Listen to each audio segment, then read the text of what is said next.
could see the payback time of the computers. We looked at the CRTs and flat screens. The CRTs would have cost around £60 to replace, where the flat screens would cost £70 to replace. But if you're taking the energy usage, from energy usage over time, the flat screens would have been would be cheaper to run than the CRTs. We've done a mini project on flat screens in the English block, but because of the time we had, we didn't manage to find out enough information to see if it was a proper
As part of our proposed project, we were looking at what kind of lighting would best suit the school environment.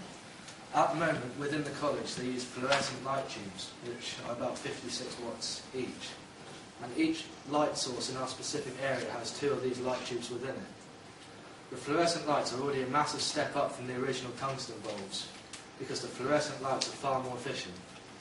The fluorescent lights we were able to discover have an average lifespan of about 10,000 hours. We did uncover that these bulbs did have one severe problem, which is that every time they're switched on and off, they will waste the equivalent of about 5 hours worth of energy in that one single startup process. The school currently has a group called the Green Team, which has been going around the school telling teachers to turn their lights off at the end of each lesson. However, from the Excel document which Matt's going to hand out to you, if you look at the back page, you'll be able to.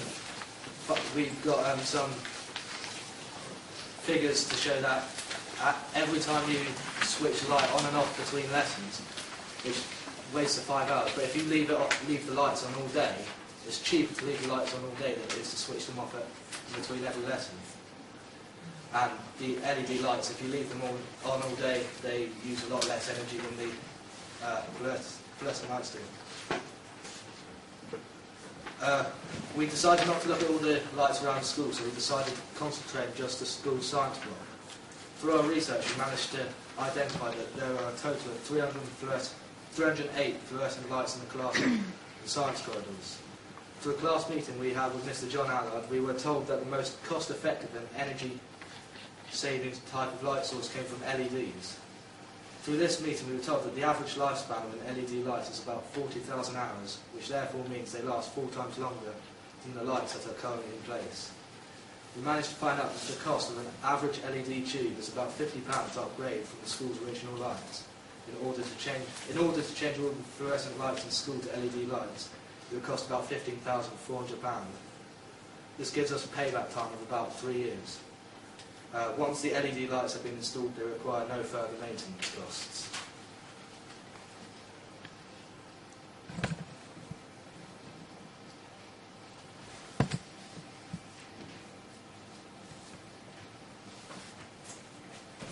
Hello, my name is Matt Robbins, and I'm going to be talking about the mini project at Launceston College.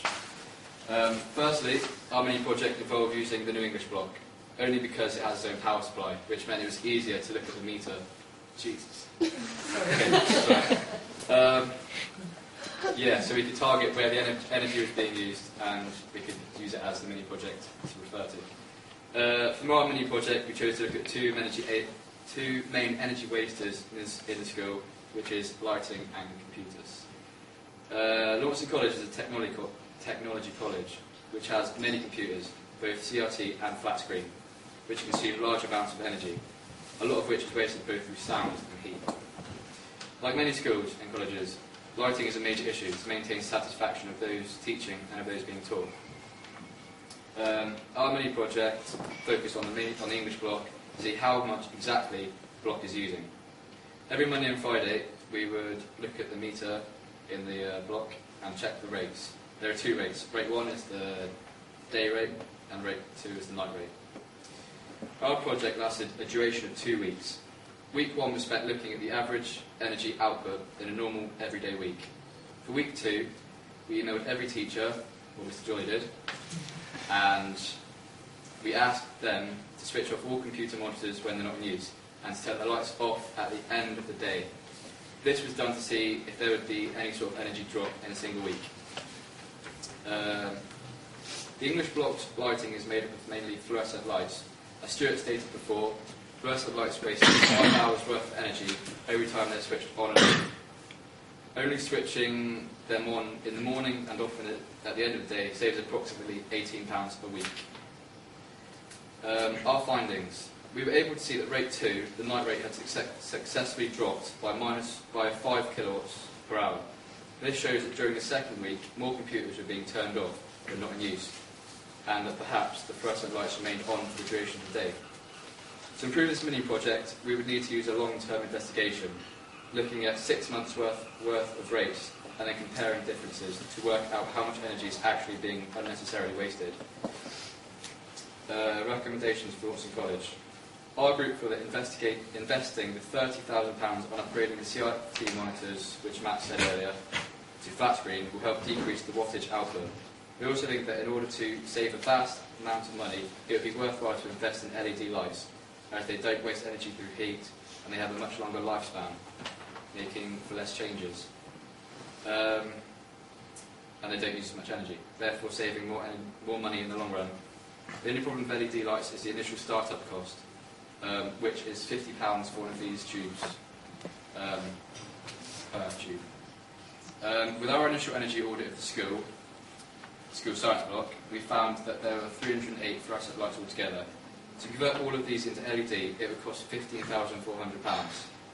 However, to upgrade the entire school, it would be roughly between £50,000 and £100,000. A vast sum of money, but has a predicted payback time of 4 to 5 years. I think if over the next 10 years Launceston College decided to upgrade the computers and lights, they would see a drastic difference to their energy bills, which will ultimately lead to a more efficient school, with less money being wasted on unnecessary energy usage. Thank you.